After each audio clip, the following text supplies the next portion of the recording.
గురించిన శుభవర్తమానం. యేసు చెప్పెను, నేనే మార్గమును సత్యమును జీవమును, నా ద్వారా తప్ప ఎవడును పరలోక రాజ్యంలో ప్రవేశించలేరని చెప్పాను. కాబట్టి ఆయన నీకు మార్గంగా ఉన్నాడు.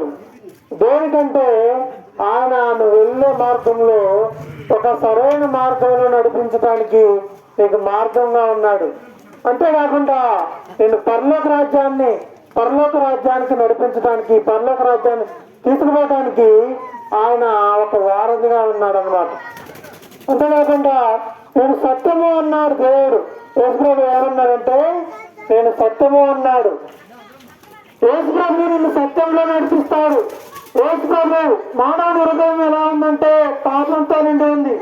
తన ఆలోచనలో పాపం ఉన్నాయి, తన క్రియల్లో పాపం ఉంది, ఇంకా తన జీవితంలో మానవుడు పాపానికి బానిస జీవిస్తూ ఉన్నాడు.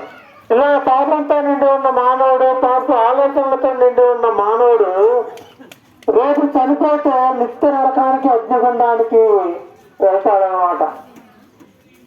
మానవుడు చేస్తున్న క్రియలన్నీ పాపం. బైబిల్లో ఇలా రాయబడిందండి, దురాలోచనలు, దొంగతనము, నరహత్య, వ్యభిచారము, విగ్రహారాధన, ఇంకా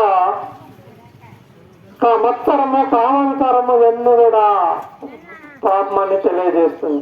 కాబట్టి ఇటువంటి పాపంతో నిండి ఉన్న మానవుడు రేపు చనిపోతే నిత్య నరకాగ్నికి వెళ్ళాల్సి వస్తుంది.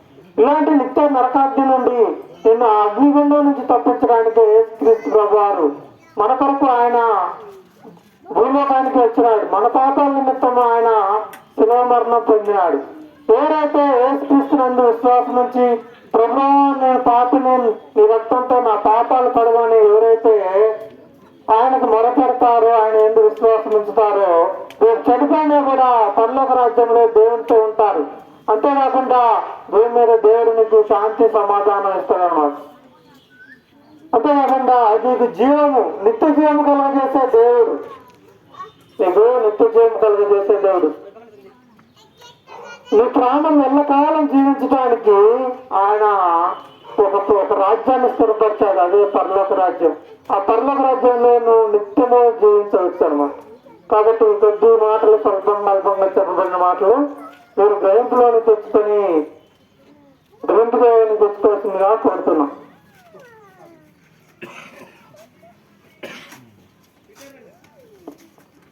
ప్రార్థన. మహాపరిచిగా ప్రేమను మా ప్రియపరచండి. మీ సాయంత్ర కష్టమందు ప్రభా నీకు ఆజ్ఞలు పెట్టుకొని మీ చెప్పబడ్డ మాటలు ఏదైతే పరిమితించవో ముందుకు వచ్చిన సహాయపడు. అరపత్రికల ధర, పాటల ధర, వాక్యం ధర అనేక రక్షణ నడిపించి ఈ ప్రాంతం సువార్తమైన అనేకులు నిన్ను స్థుతించి ఆరోగ్య అనుభవం రక్షణ నడిపించమని చేసిన స్థుతించి ప్రయోజనం తండ్రి.